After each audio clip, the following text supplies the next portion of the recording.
Hi, everyone. Welcome to Financial Insights. I'm Linda, your accounting coach. So, we're continuing this week to still talk about how to get prepared for taxes regarding your business financial records. This week, we're going to talk about the final check, and I call this reviewing your general ledger.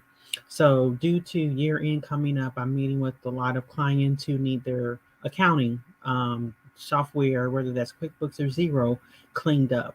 And I can take like 5 or 10 minutes and just pinpoint transactions that were miscoded, duplicates, or ask the client what these transactions are for, and they have no clue why those transactions are coded or actually was created. And so, as a business owner, CEO, founder, whatever you may call yourself, we have to take responsibility for our financial records.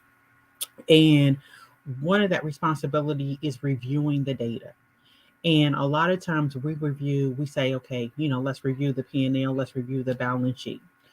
I think one tip that will save us a lot of time is reviewing the general ledger.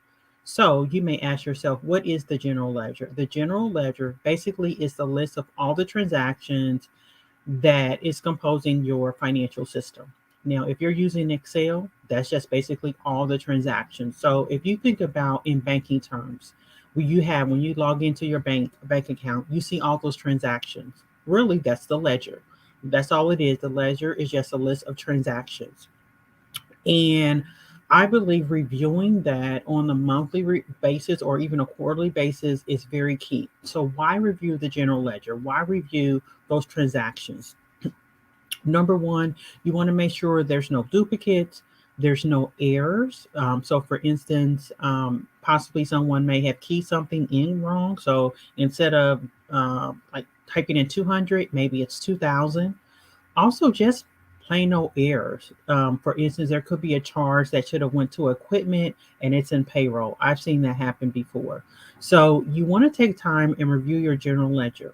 If you're using an accounting system, you can download your general ledger to Excel. And I suggest you start with the profit and loss statement.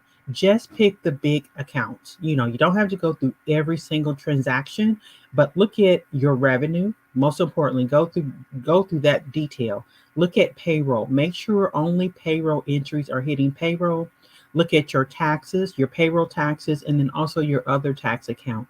You want to make sure only those type of transactions are hitting that account. Another account you want to look at is contracts, your wages, however you categorize your 1099s. Also look at miscellaneous, other, and uncategorized income and uncategorized expense. Usually this is where I see the errors in those accounts. So take some time, download your general ledger into Excel, go through those accounts and look for those type of items. Once again, you're looking for errors, you're looking for duplicates, even large negative numbers. Because in reality, we shouldn't have negative numbers for the most part. It could be possibly due to a refund or maybe there was some journal entry performed. But if there's negative numbers, you want to be able to explain that.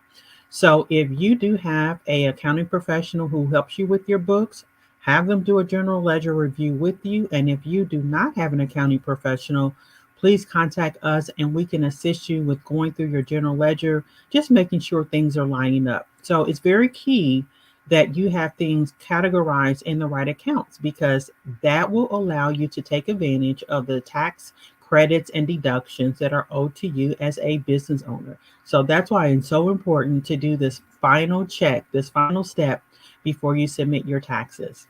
Hopefully you find this information helpful. Make sure you subscribe to our YouTube channel so you can get notified when we issue out more videos. Have a good week.